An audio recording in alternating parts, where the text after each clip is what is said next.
Mengapa seorang guru perlu mempelajari perkembangan motorik pada anak? Jelaskan. Baik, seorang guru perlu mempelajari perkembangan motorik pada anak karena hal ini memiliki beberapa manfaat penting.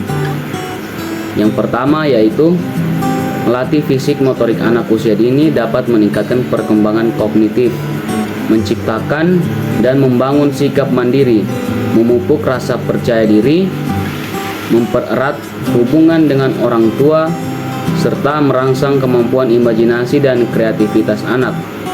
Selain itu, guru perlu memahami berbagai gerakan dasar yang perlu dikembangkan pada usia dini agar dapat membuat permainan yang sesuai dengan pengembangan motorik kasar anak. Guru juga harus memahami bahwa setiap anak memiliki perkembangan motorik yang berbeda, sehingga tingkat harapan yang dikembangkan tidak terlalu jauh dari kemampuan anak untuk mencegah rasa frustasi. Dengan demikian, pemahaman guru terhadap perkembangan motorik anak usia dini sangat penting untuk memberikan pendidikan yang sesuai dengan kebutuhan perkembangan anak.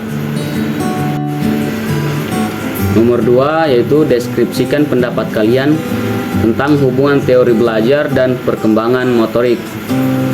Baik, teori belajar memiliki hubungan yang erat dengan perkembangan motorik pada anak. Perkembangan motorik merupakan perubahan kemampuan gerak dari bayi sampai dewasa yang melibatkan berbagai aspek perilaku dan kemampuan gerak. Teori belajar mempengaruhi pendekatan pembelajaran yang digunakan oleh guru dalam mengembangkan kemampuan motorik anak. Guru perlu memahami teori-teori belajar dan menerapkannya dalam pembelajaran motorik untuk menciptakan lingkungan belajar yang sesuai dengan perkembangan motorik anak. Selain itu, guru perlu memahami kesiapan belajar dan memberikan kesempatan berpraktik kepada anak dalam pembelajaran motorik. Dengan demikian, pemahaman tentang teori belajar dapat membantu guru dalam merancang pembelajaran yang sesuai dengan perkembangan motorik anak. Baik, nomor 3 yaitu sebutkan dan jelaskan 4 teori belajar. Ada 4 teori belajar yang penting untuk dipahami, yaitu teori behavioristik, kognitif, konstruktivisme, dan humanistik. Yang pertama yaitu teori behavioristik. Teori ini menekankan perubahan perilaku sebagai hasil dari pengalaman belajar. Hal ini berfokus pada hubungan antara stimulus eksternal dan respon yang dihasilkan. Contoh tokoh yang terkait dengan teori ini adalah Ivan Pavlov dan B.F. Skinner. Yang kedua yaitu teori kognitif. Teori ini menekankan pentingnya proses belajar daripada hasil belajarnya. Teori ini memandang belajar sebagai proses internal yang melibatkan persepsi dan pengalaman yang telah tersimpan dalam bentuk struktur kognitif setiap individu. Tokoh terkait dengan teori ini antara lain adalah Jean Piaget dan Lev Vygotsky. Yang ketiga yaitu teori konstruktivisme.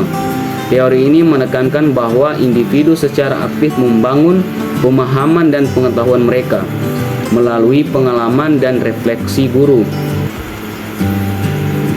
Diharapkan memahami jalan pikiran siswa dalam belajar. Yang keempat yaitu teori humanistik. Teori ini menekankan pada pengembangan kepribadian manusia. Teori ini bertujuan membantu perkembangan kepribadian murid dengan melakukan kegiatan yang positif. Tokoh terkait dengan teori ini antara lain adalah Abraham Maslow dan Carl Rogers. Ya baik, nomor keempat atau nomor terakhir, mengapa kita memerlukan teori pada proses belajar dan pembelajaran? Baik, teori belajar dan pembelajaran sangat penting dalam proses pendidikan. Teori belajar membantu kita memahami bagaimana individu belajar dan bagaimana pengalaman belajar mempengaruhi perilaku dan kondisi individu. Dengan memahami teori belajar, guru dapat merancang strategi pembelajaran yang sesuai dengan kebutuhan dan perkembangan siswa. Selain itu, teori pembelajaran membantu kita memahami bagaimana siswa belajar dan bagaimana guru dapat membantu siswa dalam proses belajar. Dengan memahami teori pembelajaran, guru dapat merancang pembelajaran yang efektif dan kreatif. Oleh karena itu, pemahaman tentang teori belajar dan pembelajaran sangat penting bagi guru dan tenaga pendidik dalam melaksanakan tugasnya.